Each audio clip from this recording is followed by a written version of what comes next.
Now, for us being in financial industry, there's a lot of requirements we have with regulators. That conversations have to be handled in a very specific manner every time.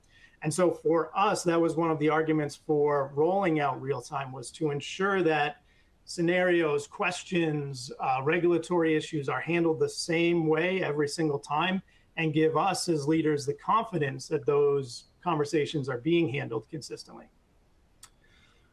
So that moves us to our case for real-time alerts, and it is to ensure consistent handling of difficult conversations, and a lot were regulatory specific conversations across hundreds of different agents, multiple different sites, and a mix of onshore and offshore. So with hundreds of different agents, we have dozens of different managers. And like I said moments before, perfect world, you'd have a manager that could sit next to every agent and help guide them along, especially new hires. But in reality, you can't do that. So that's where real-time alerts, that's where we measured the benefit of what could we get from real-time alerts, ultimately enabled it. But that was really the case for us looking into real-time alerts.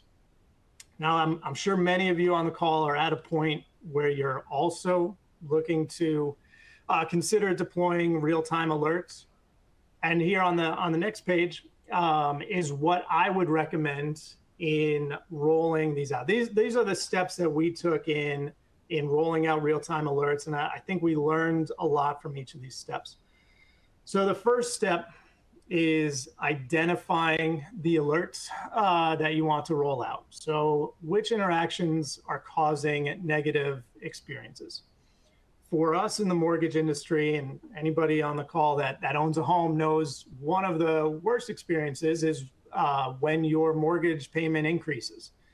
And it's not because your principal, your mortgage payment increased. It's always because either your taxes increased or your insurance increased, or unfortunately what happened a lot in the last couple of years is both of them increased, insurance and taxes. And customers see large jumps in their monthly payment. That's a difficult conversation. It's especially a difficult conversation for a new hire who is experiencing this for the first time, or for a new homeowner who was not prepared for their mortgage payment to jump from one year to the next.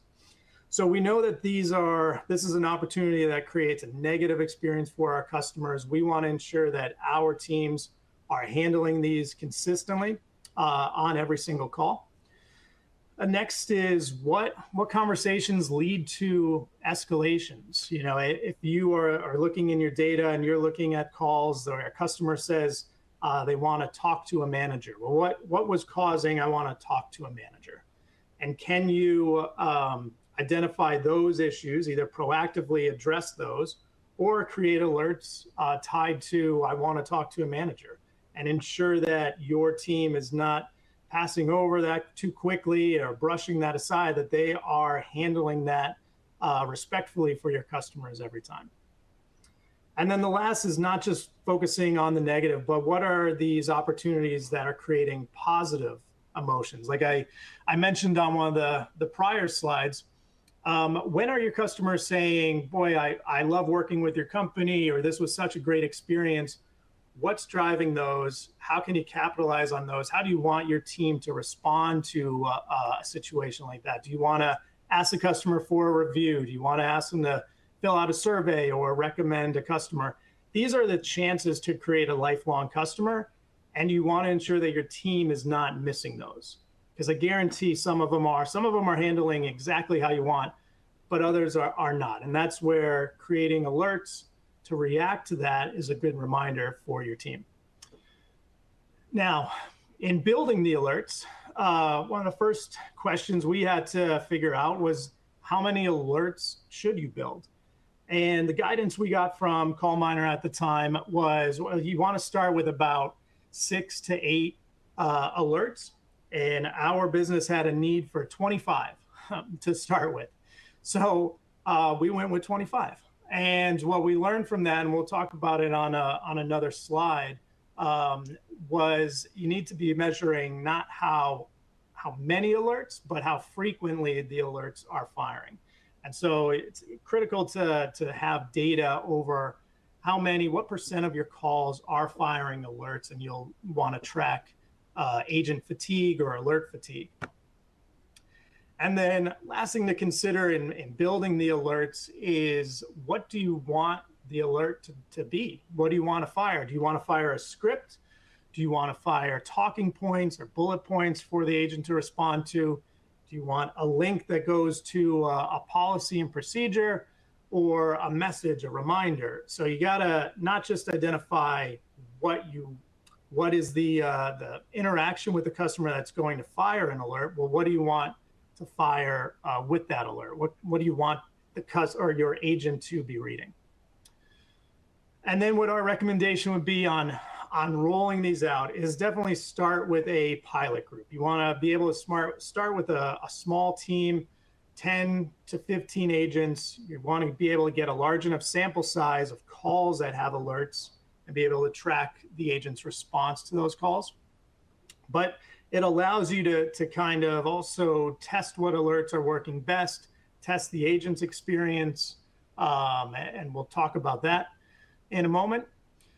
And then rolling this out. There's a lot of training. It's a lot of change management that you have to work through in getting the agents to understand how to react to the alerts and getting all of your managers trained.